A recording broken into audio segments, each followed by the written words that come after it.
semuanya, halo kawan-kawan. Nama saya Siti Salma, dan pada kesempatan hari ini aku akan mengajak kalian untuk mendengarkan sebuah cerita dari kakak Hana yang ingin sekali merasakan kehadiran dari Allah Subhanahu wa Ta'ala. Gimana? Udah penasaran? Simak yuk ceritanya.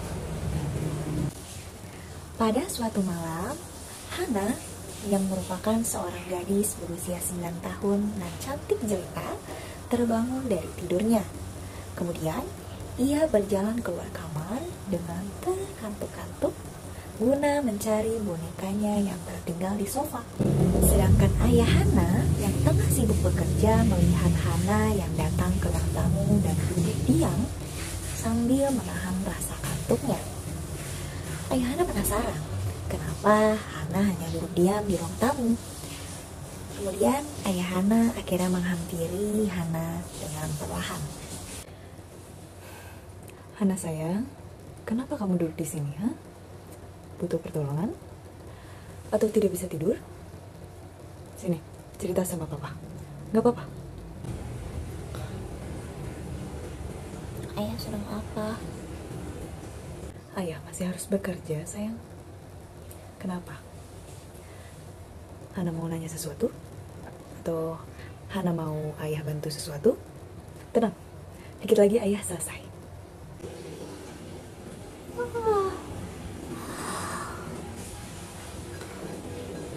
"Hana, boleh tanya sesuatu?"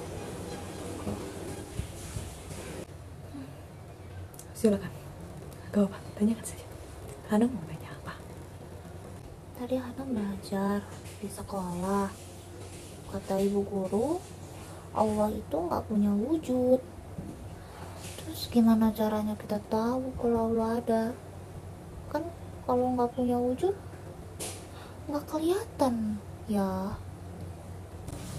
Sang ayah pun terkekeh. Kemudian menghalus rambut Hana sambil mengatakan, "Hana, Allah itu ada. Hanya kita tidak bisa melihat beliau.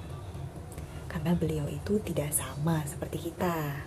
Tapi Allah itu bisa dirasakan." Hana yang kebingungan kemudian berkedip dengan cepat. Oh, bagaimana caranya ya?" Dengar Hana, Allah itu tidak perlu terlihat untuk bisa dipercaya. Allah itu perlu dirasakan agar bisa diyakini keberadaannya. Sekarang ayah mau tanya, Hana tahu bentuk jantung milik Hana itu seperti apa? Apakah lingkaran, apakah persegi, atau abstrak? Hana tahu bentuknya kayak gimana? Dengan ragu, Hana menjawab, "Tidak ayah, Hana tidak tahu." "Baik, kemudian apakah Hana pernah melihat jantung Hana?" Hana yang kembali kebingungan kemudian mulai menggeleng-geleng kepala dengan pelan. "Tidak pernah ayah." "Berarti kamu tidak punya jantung, Hana. Kamu yakin kamu punya jantung, Hana?" Mendengar pertanyaan ayah, Hana yang panik kemudian mulai meraba-raba dadanya sambil mencari-cari di mana letak jantungnya.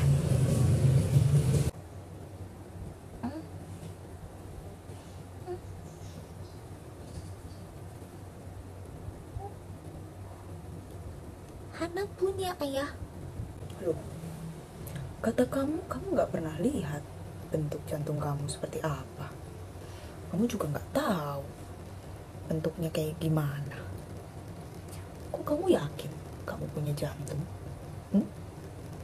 Apa yang bikin kamu yakin kalau kamu punya jantung?"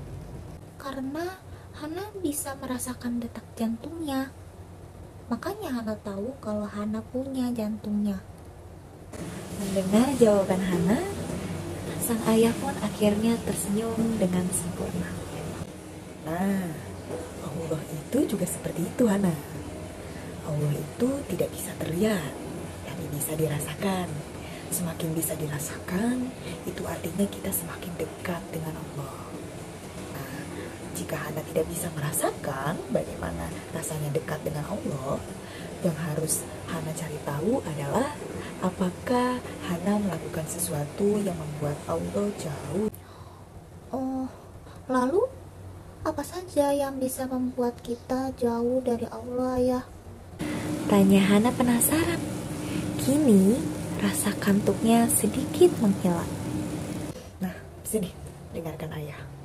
Ketika kita tidak melaksanakan kewajiban kita sebagai muslim, seperti sholat, zakat, atau puasa, kemudian ditambah melakukan hal-hal yang dilarang oleh Allah, seperti berbohong atau durhaka kepada orang tua, sudah bisa dipastikan itu adalah perbuatan-perbuatan yang bisa membuat kita jauh dari Allah. Nah, sekarang ayah minta Hana hati-hati dalam melakukan sesuatu, apapun itu. Karena siapa tahu perbuatan itu bisa menjauhkan kita dari keberadaan Allah, kemudian kita juga jadi tidak bisa merasakan kehadiran Allah. Hana paham? Oh, gitu. Oke ya, Hana paham. Terima kasih. Sama-sama. Sudah cukup. Sekarang Hana harus beristirahat. Besok ketika Hana bersekolah, Hana tidak perlu bingung mencari wujud Allah, karena Allah itu selalu ada di dalam hati kita. Hana paham? Mendengar jawaban ayah, kini Hana mulai tersenyum dengan sangat lebar. Oke ayah, sekarang Hana mau tidur lagi ya. Tapi Hana mau baca doa dulu, biar Hana tidurnya dijaga sama Allah. Baik, coba bacakan. Ayah pengen dengar. Karena ayah ingin dengar, dengan sangat bersemangat Hana membacakan doa tidur di hadapan ayahnya. Bismillahirrahmanirrahim. Bismika Allahumma ahya wa bismika wa amut. Amin. Pinternya anak ayah. Sudah, cepat tidur.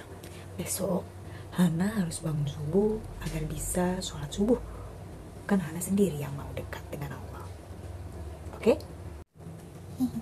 Oke ayah, terima kasih. Selamat malam. Ucap Hana sambil tersenyum lebar, kemudian pergi dengan riang menuju kamar tidurnya. Sedangkan ayah yang mulai tersenyum kembali melanjutkan pekerjaan malamnya.